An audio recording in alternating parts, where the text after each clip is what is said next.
پرسوں میں نے ایک مجلس میں جملہ کہا، بعد میں اس پہ سوال کیا.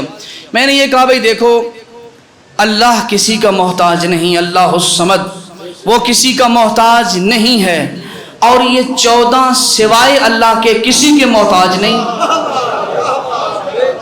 یہ 14 سوائے اللہ کے کسی کے محتاج نہیں.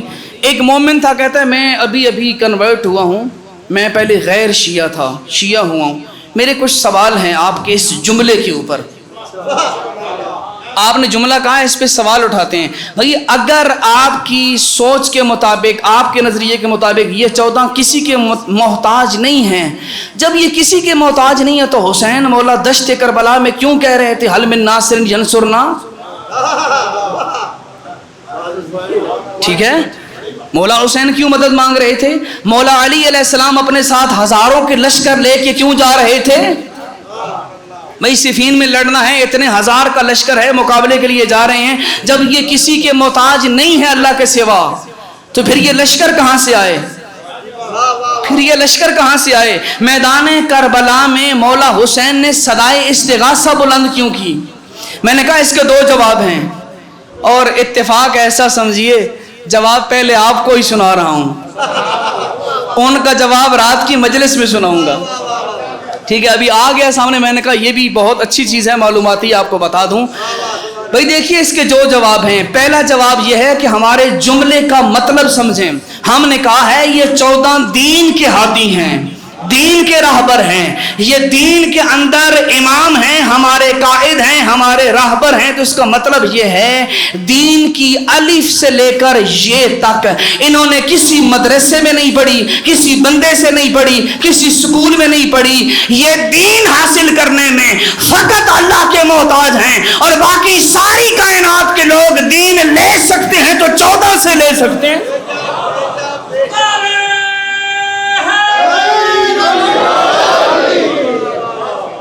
ایک جواب تو یہ ہے، ٹھیک ہے. ایک جواب تو یہ بنتا ہے کہ یہاں پر ہم نے توجہ کرنی ہے کہ وہ دین کے راہبر ہیں، وہ دین میں کسی کے محتاج نہیں ہیں، لیکن دنیا کے معاملات میں علی زہرا کے محتاج ہیں، زہرا علی کی محتاج ہیں، حسنین میں سے حسن علی کے محتاج، حسن حسین کے محتاج ہیں، حسین حسن کے محتاج ہیں. یہ آپس میں محتاج ہیں، لیکن تم لوگوں کے محتاج نہیں. اب سوال اٹھتا ہے، پھر دوبارہ سوال اٹھتا ہے، پھر وہ صدائے استغاثہ کیوں دے رہے تھے؟ میں اس لیے کہہ رہا ہوں امام صدائے استغاثہ اپنی مدد کے لیے نہیں مانگ رہے تھے، وہ جنت کے سردار تھے.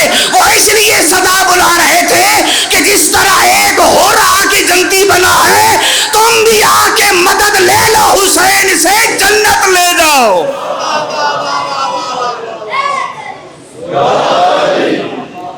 محتاج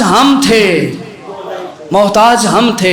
صفین کے اندر علی لشکر کے محتاج نہیں، لشکر علی کا محتاج تھا. پیغمبر نے فرمایا تھا الحق ما علی و علی ما الحق. اب جو علی کے ساتھ تھا وہ حق پہ تھا، جو علی کے ساتھ نہیں تھا وہ حق پہ نہیں تھا. تو پوری کائنات اگر حق بننا چاہے اسے علی کے ساتھ ہونا ہوگا، اسے علی کے ساتھ کھڑا ہونا ہوگا. دنیا ان کی محتاج ہے، یہ دنیا کے محتاج نہیں ہیں. کوئی ایک لشکر بھی نہ ہوتا، علی پھر بھی امام کائنات تھے، علی پھر بھی امام کائنات تھے. تو یہ غلط فہمی دور کیجئے، ٹھیک ہے. اچھا ایک اور سوال بھی آ گیا، اجازت ہے تو میں اس پہ بھی تھوڑی روشنی ڈال دوں. حضرت امام جعفر صادق علیہ السلام نے فرمایا کہ دنیا والوں یاد رکھو، بنا عبد اللہ و بنا عرف اللہ ونحن العدلاء علی اللہ. اللہ کی عبادت بھی ہوئی ہے تو ہماری وجہ سے، اللہ کی معرفت بھی ہوئی ہے تو ہماری وجہ سے. نحن العدلاء علی اللہ، ہم اللہ کی ذات پہ دلیلیں ہیں. لو لا نا ما عرف اللہ، اگر ہم 14 نہ ہوتے اللہ کی معرفت نہ ہوتی. سوال یہ ہے کیا اللہ اپنی معرفت کرانے میں 14 کا محتاج ہے یا نہیں؟